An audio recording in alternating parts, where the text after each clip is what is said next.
ଏବେ ଦେଖନ୍ତୁ ସକାଳୁ ସକାଳୁ ଆୟୁଷ ଏବେ ଦିଅଙ୍କୁ ପୂଜା କରୁଛି। ଏବେ ସେ ଗୋଟେ ଛୋଟ ରଥଟେ ତିଆରିକି ଆଉ ତାଙ୍କୁ ଜଗନ୍ନାଥକୁ ବସେଇକି ଏବେ ପୂଜା କରୁଛି। ଏବେ ଆୟୁଷ ପୁରା ଧ୍ୟାନରେ ଲାଗିଯାଇଛି ପୂଜାରେ। ପୁରା ଏଇ ଆପଣ ଦେଖିପାରୁଥିବେ ଜଗନ୍ନାଥକୁ ଭୋଗ ବି ଦେଇ ଦେଇଛୁ। ସାନୁ ଭାଇ ଏଠି ଦେଖୁନୁ କ'ଣ କରୁଛି। ହଁ ରଥ ତିଆରି ଥିଲା ସକାଳୁ ସକାଳୁ ପୂଜା ଦେଉଛି ଆଉ।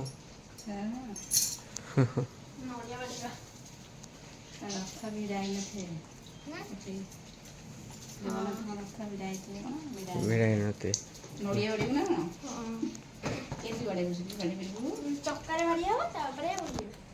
ଚକରେ ବାଡ଼ି ଦିଏ ଆଉ ବୁଲେଇବ।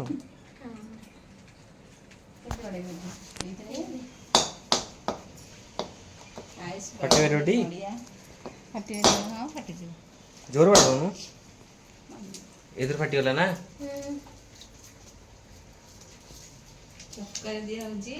ଆଗ ନଡ଼ିଆ ବାଡ଼ି ହେଇକି ଚକରେ ଦିଆହବ। ତାପରେ ରଥ ଗଡ଼ିବ ନା। ସକାଳୁ ବର୍ଷା ବି ହଉଛି ଦେଖୁନ ସବୁଆଡ଼େ କାଦୁଅ ଫାଦୁଅ ହେଇଯାଇଛି ପାଣି।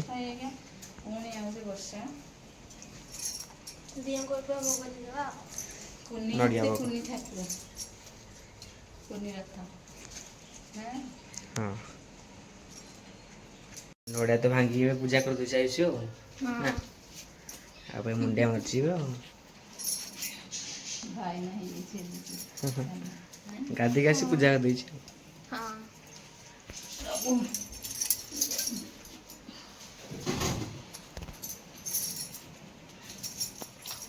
ରଥ ଭିଡ଼ା ଏବେ ଆରମ୍ଭ କରିଦେଇଛି ଆୟୁଷ। ଆସ୍ତେ ଆସ୍ତେ ଭିଡ଼ି ଭିଡ଼ି ନେଉଛି ଦଉଡ଼ିରେ। ଆରେ ତୁ କେମିତି ବାନ୍ଧିଥିଲୁ ରଥ ଦଉଡ଼ି? ଖୋଲିଗଲା।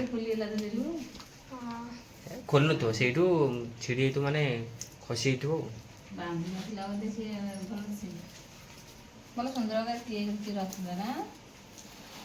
ପତାକା ବି ଲଗେଇ ଦେଇଛି ଉପରେ।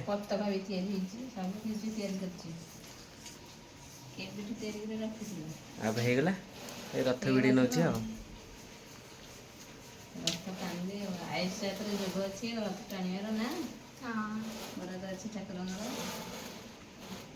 ଏବେ ଦେଖନ୍ତୁ ମମିର ଆଉ ଆୟୁଷର ଏବେ ଖାଉଛନ୍ତି। ଏବେ ଏବେ ଚା ଚୁଡ଼ା ଖାଉଛ? ଓହୋ ରୁଟି ଆଉ ଚା। ଓହୋ ସେଉ ପଡ଼ିଛି ଆଉ ଚୁଡ଼ା ଆଜି ଖାଇଲନି ନା? ଓହୋ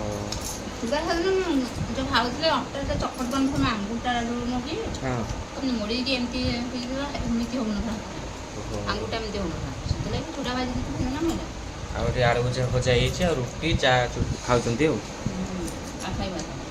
ମୁଁ ଖାଇସାରିଲିଣି ଭାତ। ହଁ ବାବା ଏଠି ଖାଇକି ଶୋଇପଡ଼ିଛନ୍ତି ଆଉ।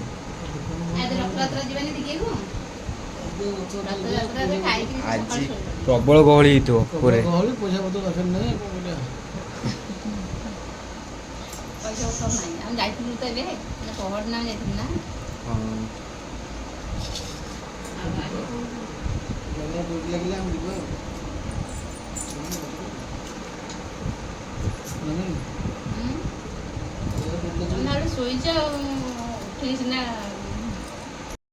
ନମସ୍କାର ସାଙ୍ଗମାନେ। ଆଉ ଆୟୁଷ ଏବେ ରଥଯାତ୍ରା ପାଇଁ ଭଲ ବହୁତ ସୁନ୍ଦର ଭଜନଟି କରିଦେଇଛନ୍ତି। ଆଉ ଦେଖନ୍ତୁ ତାଙ୍କର ରୋଲଟି ମାନେ ବନ୍ଦ କରି ମାନେ ସ୍ୱାମୀ ସ୍ତ୍ରୀ ଯାଉଛନ୍ତି ରଥଯାତ୍ରା ଦେଖିବା ପାଇଁକା।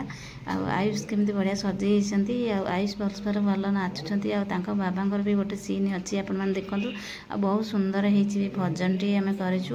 ଆଉ ଏଥିରେ ତ ମ୍ୟୁଜିକ୍ ଦେଇ ହେବନି କାରଣ ୟୁଟ୍ୟୁବରେ ଆମର ଆସିଯିବ ମାନେ ବ୍ଲଗ୍ ଆସିଯିବ। ଆଉ ଦେଖନ୍ତୁ ଆପଣମାନେ ବହୁତ ସୁନ୍ଦର ଭାବରେ ବି ଅଭିନୟ କରିଛି ଆୟୁଷ। କେତେ ସୁନ୍ଦର ଭାବରେ ହେଇଛି। ଗୋଟେ ପୁଅ ବେଶ ହେଇଛି ତାପରେ ହେଉଛି ଆଉ ଗୋଟେ ଝିଅ ବେଶ ବି ଝିଅ ରୋଲଟା ନେଇଛି। ଦେଖନ୍ତୁ ଆପଣମାନେ ବହୁତ ସୁନ୍ଦର ଲାଗୁଛି ବି ଝିଅ ହେଇଛି ଯେଉଁ। ଆଉ ଏଇ ଗୀତଟା ହେଉଛି ହଇ କିଏ ପଚାର ନା ହଇ କିଏ ପଚାର ନା ଯେଉଁ ପୁରୀ ଆଉ କେତେ ବାଟ ଆଉ ସେଇ ସିନ୍ଟା କରିଛନ୍ତି ଆୟୁଷ ଏକା କରିଛନ୍ତି। ଦେଖନ୍ତୁ ବହୁତ ବି ପରିଶ୍ରମ ହେଇଛି ସେଥିରେ, ବହୁତ ସୁନ୍ଦର ଭାବରେ ଅଭିନୟ କରିଛନ୍ତି। ସବୁ ସିନ୍ ତାକୁ ଆପଣମାନଙ୍କୁ ଦେଖେଇଲେ। ଆଉ ଯଦି ମ୍ୟୁଜିକ୍ ଆସିଥାନ୍ତା ଆପଣମାନେ ବହୁତ ସୁନ୍ଦର ଭାବରେ ବି ମାନେ ଶୁଣିଥାନ୍ତେ, ଭଲ ଲାଗିଥାନ୍ତା, ଦେଖିବା ପାଇଁ ବି ଭଲ ଲାଗିଥାନ୍ତା। ଆଉ ଆୟୁଷର କେମିତି ଅଭିନୟଟା ଆପଣମାନେ ଦେଖନ୍ତୁ, ବହୁତ ସୁନ୍ଦର ଭାବରେ ରୋଲ୍ ସିଏ ବି କରିଦେଉଛି, ଝିଅ ବେଶ ବି କରିଦେଉଛି। ସମସ୍ତେ କହୁଛନ୍ତି ସିଏ ଝିଅଟା ହେଇଥାନ୍ତା, ପୁଅଟା ହେଇଗଲା ଆଉ ଝିଅଟା ଭଳିଆ ଦେଖାଯାଉଛି, ସଜ ହେଇଗଲା ମାତ୍ର ମାନେ ଝିଅ ଭଳିଆ ଦେଖାଯାଉଛି ନା, ସେଥିଲାଗି। ଆଉ ଆୟୁଷର ଦେଖନ୍ତୁ କେମିତି ଚାହାଣୀଟା କେମିତି ହସି ହସି ସିଏ ଆସୁଛି, ଆଉ ଝିଅ ରୋଲ୍ରେ ଦେଖନ୍ତୁ ସିଏ ବି ଆହୁରି ସୁନ୍ଦର ଲାଗୁଛନ୍ତି। ଆଉ ଆପଣମାନେ ଭିଡ଼ିଓଟିକୁ ଦେଖନ୍ତୁ ଫାଷ୍ଟରୁ ଲାଷ୍ଟ ପର୍ଯ୍ୟନ୍ତ। ଆପଣମାନେ ଦେଖନ୍ତୁ ମୁଁ ବି ଗୋଟେ ଭଜନଟେ କରିଦେଲି, ଆପଣମାନେ ଦେଖନ୍ତୁ। ହୋ ତାରଙ୍ଗ ଧର ଆହା କି ସୁନ୍ଦର, ହସ ତାର ନାଲି ନାଲି, ତା ପ୍ରେମରେ ଥରେ ପଡ଼ିଛି ଯିଏରେ, ନିଜକୁ ଯାଇଛି ଭୁଲି। ଦେଖନ୍ତୁ ସମସ୍ତେ, ଆଜି ହେଉଛି ଗୁରୁବାର, ଆଉ ମମି ଏବେ ପଦ୍ମ ଫୁଲ କେମିତି ଫୁଟ ଅଛି ଆପଣମାନେ ଦେଖନ୍ତୁ। ଦିଅ ପୂଜା ଏବେ ସକାଳୁ ସକାଳୁ କରୁଛି। ପଦ୍ମ ଫୁଲ ଆସିଥିଲା ଗୋଟେ ଆଜି, ହଁ ଆଉ ଫୁଟଉଛି ଆଉ। ଓହୋ, ଫୁଟ ଅଛି, ଦିଅ ପୂଜା ହବ ଆଉ। ସରିଗଲାଣି, ହେଇଗଲା। ହଁ ହଁ ହେଇଗଲା। ଏଇ ଦେଖ, ହଁ ବା ହେଇଗଲା ପଦ୍ମ ଫୁଲ ତୋତେ ଆଉ। ଫୁଟି ଆସିବ? ନା ମୋତେ କ'ଣ ଆସେ, ମୋତେ ଆସିବନି ନା। ଏବେ ଦେଖନ୍ତୁ ମମି ଆଜି ଗୁରୁବାର ସକାଳୁ ସକାଳୁ ଏବେ ମୁରୁଜ ଏବେ ପକାଇ ଦେଇଛି ଦୁଆର ଘରେ, ଆଉ ଏପଟେ ବି ପକାଇ ଦେଇଛି। ଆଉ ମମି ଏଠି ପରିବା ଏବେ କାଟିରେ ବ୍ୟସ୍ତ ଅଛି ଏବେ। ଆଉ ଏଠି ରୋଷେଇ କରିବାକୁ ମମି ଚା ଏଠି ବସିଛି। ଚାହା ବସେଇଛି, ଚୁଡ଼ା ଭାଜିକି ଚାହା ବସେଇଛି, ଭଜା କରିଦେଲେ ଖାଇବ। ଆଉ ଏଠି ଚୁଡ଼ା ଭଜା ହେଇଯାଇଛି, ଚୁଡ଼ା ଭଜା ହେଇଛି, ଚା ବସା ହେଇଛି ଆଉ। ଥଣ୍ଡା ମେଡ଼ିସିନଟା କାଲି ବର୍ଷାରେ ଓଦା ହେଇକିରି ମୁଣ୍ଡ ପୁରା ବିନ୍ଧା ହେଉଛି। ବର୍ଷାରେ ପୁରା ଓଦା ହେଇକି ପୁରା ମାଛ ଆଣିକି ଆସିଲି କାଲି, ମାଛ ଧରା ହେଉଥିଲା କାଲି, ପୁରା ଓଦା ହେଇକି ମୋ ଦେହ ମୁଣ୍ଡ ଭଲ ଲାଗୁନି, ଥଣ୍ଡା ଛିଙ୍କ ପୁରା ଲାଗିଯାଇଛି। କାଲି ବର୍ଷା ପୁରା ଓଦା ହେଇଥିଲା ଆଉ। ସକାଳେ ରେନିକୋଟ୍ ନେଇକି ଆଉ ସକାଳେ ବର୍ଷା ନଥିଲା, ମୁଁ ବାଟରେ ପହଞ୍ଚି ବର୍ଷା ହେଲା ଜୋର, ମୁଁ ଆଉ କ'ଣ କରିବି। ଆଉ ଟିକେ ପରିବା କଟା ହେଉଛି। ନଷ୍ଟ ହେଇଗଲାଣି ଦେଖ, କାଲି ଆଣିବ। ସେ ବର୍ଷା ଓଦାକୁ ସେମିତି ହେଉଛି। ଆରେ ଆଳୁ ପଡ଼ିବନି? ତୁ ଗୋଟେ ଶୁଣି ଆସିଛୁ ରେ? କୁଆଡ଼େ ହେଲା? ଭଲ ତାରଟା ଲଗେଇଦେ ହେଲା। ଛିଣ୍ଡିଯିବ ବା ତାର, ଆରେ ତାର ଛିଣ୍ଡିଯିବ ପୁରା। କ'ଣ କହୁ କାଲି ଆଉ ଗଲାଣି ନା ଧୂପ ଜୋର। ସକାଳେ କ'ଣ ଖାଇଥିଲା? ବିସ୍କୁଟ ଖାଇଥିଲି। ଆମେ ଆଜି ଯିବୁ ପୁରୀ। ବାବା ଆଜି ବୁଲି ଯାଉଛନ୍ତି, ଆମେ ତ ଯିବା ସେଦିନ ଆଉ। ଓ ଆଗକୁ ଅଛି ମହାଲୁ, ଲୁ ବାଟି ବି ନା ଧରିକି ଗେଲ ବିଷୟରେ ଦେଖୁଛ ନା ମାଡ଼। ଶୀଘ୍ର ଆଜି ଶୀଘ୍ର ଛୁଟି ହେଇଛି 8ଟା ବେଳୁ।